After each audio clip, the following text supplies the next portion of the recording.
मैं दोस्तों को कहूंगा, मशवरा देंगा, एटीएस ट्रैक्टर लाओ, चलाओ, 2-4 लाख लाजमी है, आजमाओ, आजमान तो बगैर नहीं, अजमाओगे इंशाल्लाह तुसी मैसी फर्गूसन ਨੂੰ ਭੁੱਲ ਜਾਓਗੇ। एटीएस ਜਿਹੜਾ ਹੈ ਨਾ, ਇੱਕ ਤਾਂ ਉਹਦੇ ਚ ਮੇਨ ਹੈ ਕਿ ਜਿਵੇਂ ਆ ਸ਼ੋ ਨਹੀਂ ਖੁੱਲਦੀ ਇਹਦੀ, ਹਾਂਜੀ ਹਾਂਜੀ ਸ਼ੋ ਨਹੀਂ ਖੁੱਲਦੀ, ਸ਼ੋ ਖੁੱਲਣੀ ਚਾਹੀਦੀ ਹੈ। ਹਾਂਜੀ ਐਸੇ ਤੇ ਲਾਇਆ ਹੋਵੇ ਕੋਈ ਤਾਰ ਸਰ ਜਾਂਦੀ, ਕੋਈ ਵਾਧਾ ਘਾਟਾ ਕਰਨਾ ਪੈਂਦਾ, ਸਾਰੀ ਸ਼ੋ ਖੁੱਲਣੀ। ਇਹਦੇ ਵੱਲੋਂ ਛੱਡਣਗੇ, ਹਾਂਜੀ एटीएस ਲੈ ਜਾਣਗੇ, ਥੋੜਾ ਜਿਹਾ ਇਹ ਮਿਲਤ ਨੂੰ ਵੀ ਝਟਕਾ ਲੱਗੇਗਾ, ਹੋ ਸਕਦਾ ਕੋਈ ਜ਼ਿਮੀਂਦਾਰਾਂ ਨੂੰ ਰਿਲੀਫ ਮਿਲੇ, ਲੇਕਿਨ ਥੋੜਾ ਜਿਹਾ ਜ਼ਿਮੀਂਦਾਰ ਖੁਦ ਆਪਣੇ ਆਪ ਤੇ ਦਬਾਅ ਪਾਉਣ, ਆਪਣੇ ਜ਼ਿਹਨ ਨਾਲ ਸੋਚਣ, ਇਹ ਵੀ ਮਿਲਤ ਦਾ ਹੈ, ਉਹ ਵੀ ਮਿਲਤ ਦਾ ਹੀ ਹੈ ਜੀ। एटीएस ਦਾ ਸਮਾਨ ਇਹਨੂੰ ਲੱਗ ਰਿਹਾ, एटीएस ਦਾ ਸਮਾਨ ਉਹਨੂੰ ਆ।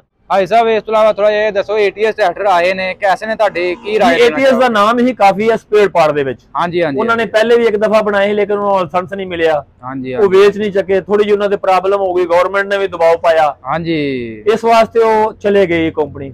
सुनने च होने आया है कि एटीएस ट्रैक्टर दोबारा उन्होंने अवेलेबल तैयार किया है। हाँ जी हाँ जी, काफी इलाके ट्रैक्टर चला गया, एक एक दो बड़े जिम्मेदार ने लाए ने, हाँ जी, चलाए भी ने। हाँ जी, ट्रैक्टर यही है 85 है, सिर्फ ओदियां बत्तियां गोल करतियां है, रंग उन्होंने जेड़ा नेवी ब्लू कर दिता है। हाँ जी हाँ जी, इस वास्ते शेप भी पुरानी देती थी, 265 वाली शेप देती है जी, 265 स्पेशल या गुटका पहले होता थी, वही ट्रैक्टर है, वही चीज है, ट्रैक्टर अच्छा है, लेकिन थोड़ा जा लोगों का माइंड बनेगा, ਇਹਦੇ ਵੱਲੋਂ ਛੱਡਣਗੇ, एटीएस ले ਜਾਣਗੇ, थोड़ा जा ये मिलत ਨੂੰ ਵੀ ਝਟਕਾ लगेगा, हो सकता कोई ਜ਼ਿਮੀਂਦਾਰਾਂ ਨੂੰ ਰਿਲੀਫ ਮਿਲੇ, लेकिन थोड़ा जा ਜ਼ਿਮੀਂਦਾਰ खुद अपने आप ਤੇ ਦਬਾਅ ਪਾਉਣ, ਆਪਣੇ ਜ਼ਿਹਨ ਨਾਲ ਸੋਚਣ, ਇਹ ਵੀ ਮਿਲਤ ਦਾ ਹੈ, ਉਹ ਵੀ ਮਿਲਤ ਦਾ ਹੀ ਹੈ ਜੀ। एटीएस ਦਾ ਸਮਾਨ ਇਹਨੂੰ ਲੱਗ ਰਿਹਾ, एटीएस ਦਾ ਸਮਾਨ ਉਹਨੂੰ ਆ, ਲੇਕਿਨ एटीएस ਸਮਾਨ ਬਣਾਉਣ ਵਾਲਿਆਂ ਨੇ ਟਰੈਕਟਰ ਦਾ ਨਾਮ ਆਪਣੇ ਦਾ ਚੇਂਜ ਕਰਕੇ एटीएस ਕਰ ਲਿਆ। ਮਿਲਤ ਟਰੈਕਟਰ ਮੈਸੀ ਫਰਗੂਸਨ ਤੋਂ ਰੱਖ ਨਹੀਂ ਸਕਦੇ, ਲੇਕਿਨ ਮੈਂ ਆਪਣੇ ਦੋਸਤਾਂ ਨੂੰ ਕਹਿਣਾ ਇਹ ਚਾਹਾਂਗਾ, ਜ਼ਿਮੀਂਦਾਰਾਂ ਨੂੰ, एटीएस ट्रैक्टर ਦੇ ਉੱਤੇ ਜਾਓ, 1 2 4 ਵੇਖੋ,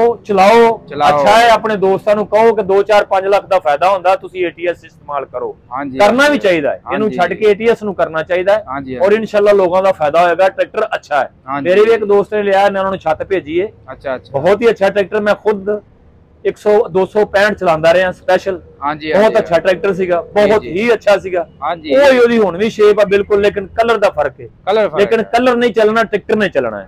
मैं दोस्तों को कहूंगा, मशवरा देंगा, एटीएस ट्रैक्टर लाओ, चलाओ, 2-4 लाख लाजमी है, आजमाओ, आजमान तो बगैर नहीं, आजमाओगे इंशाल्लाह तुसी मैसी फर्गूसन ਨੂੰ ਭੁੱਲ ਜਾਓਗੇ।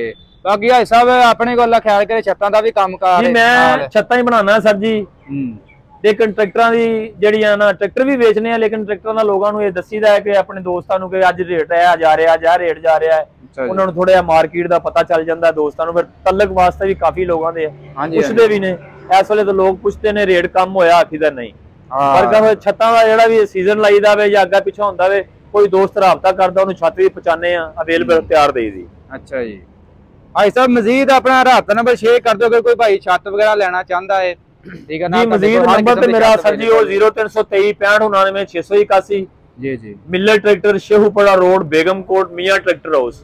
अच्छा जी, ठीक है सर, मेहरबानी जी।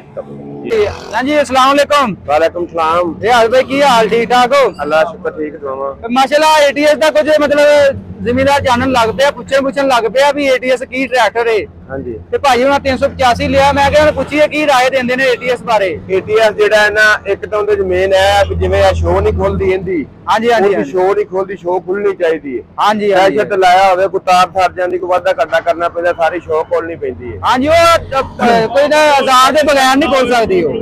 ਹਾਂਜੀ, ਤੇ ਚਾਬੀਆਂ ਪਾਣੇ ਜੱਟਾਂ ਜੀਵਦੇ ਬਾਣਾ ਇੱਕ ਤੇ ਚਾਬੀਆਂ ਪਾਣੇ ਹੁੰਦੇ ਨੇ। ਹਾਂਜੀ, ਬਾਣਾ ਜੇ ਮਾੜਾ ਇਸ਼ਾਰਾ ਕੀਤਾ, ਸ਼ੋ ਖੋਲੀ ਤੇ ਟੱਕ ਟੁੱਕੀ ਮਾਰ ਲਈ ਜਾਂ ਕੋਈ ਵਾਧਾ ਘਾਟਾ ਸੈੱਟ ਕਰ ਲਿਆ। ਹਾਂਜੀ ਹਾਂਜੀ, ਦੂਸਰੇ ਨੰਬਰ ਤੇ ਇਹ ਆ ਵੀ ਇਹ ਜਿਹੜਾ 85 ਇਹ ਕੁਰਬਾਨੀ ਦਾ ਬੱਕਰਾ, ਜੇ ਕੋਈ ਬਿਗਾ ਕਿੱਲਾ ਪੈਲੀ ਬਣੀ ਤੇ ਉਹਨੂੰ ਵੇਚਿਆ ਤੇ ਆਪਣੀ ਸੇਲ ਹੋ ਜਾਂਦਾ, ਕੋਈ ਵਿਆਹ ਸ਼ਾਦੀ ਕਰਨਾ ਹੋਇਆ, ਹੱਥ ਸੌੜਾ ਹੋਇਆ ਤੇ ਉਹਨੂੰ ਇਹਨੂੰ ਵੇਚ ਲੈ, ਦੱਸੀ ਵਿਕ ਜਾਣਾ।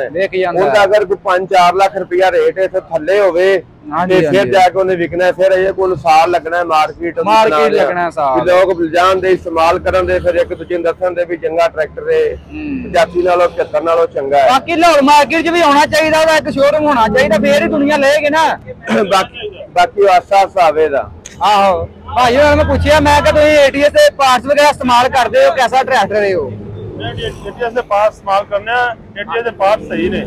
अच्छा, ट्रैक्टर भी उस हिसाब ਨਾਲ ठीक होएगा? ट्रैक्टर भी ठीक है, आस्ता आस्ता ਉਹਨੂੰ ਇਸਤੇਮਾਲ ਕਰਾਂਗੇ, ਮਾਰਕੀਟ ਜਾਏਗਾ ਨਾ ਜੀ। हाँ जी, हाँ जी, हौली हौली बेहतर होएगा, तो फिर ਉਹਨੂੰ ਚੈੱਕ ਕਰਾਂਗੇ। ਹਾਂ, ਉਹ ਬਾਕੀ ਥੋੜੀ ਜਿਹੀ ਨਾ ਸ਼ੇਪ ਉਹਦੀ ਉਹਨਾਂ ਪੁਰਾਣੇ ਮਾਡਲ ਵਾਲੀ ਕਰਤੀ 265 ਵਾਲੀ ਜੀ ਜੀ। ਸ਼ੇਪ ਦਾ ਥੋੜਾ ਜਿਹਾ ਉਹਨਾਂ ਨੂੰ ਚਾਹੀਦਾ ਸੀ, ਸ਼ੇਪ ਜੋ ਲੇਟੈਸਟ ਮਾਡਲ ਕਰਦੇ ਨਾ ਜ਼ਿਆਦਾ ਉਹਦੀ ਮੇਰੇ ਸੇਲ ਹੁੰਦੀ, ਜ਼ਿਆਦਾ ਖੂਬਸੂਰਤ ਲੱਗਦਾ। ਹਾਂਜੀ ਬਾਕੀ ਚਲੋ ਭਾਈ ਮਿਹਰਬਾਨੀ ਜੀ, ਤੁਸੀਂ ਅੱਲਾਹ ਪਾਕ ਤੁਹਾਨੂੰ ਖੈਰ ਕਰੇ। 385 ਦੇ ਲਿਆ, ਬੜੀ ਬੜੀ ਮੁਬਾਰਕ ਹੋਏ ਤੁਹਾਨੂੰ। ਹੈ ਅੱਗੋਂ ਮਹਿੰਗਾਈ ਹੈ ਫੇਰ। ਹਾਂਜੀ ਬਸ ਫਿਰ ਮਹਿੰਗਾਈ ਤਾਂ ਫਿਰ ਨਾਲ ਹੀ ਹੈ।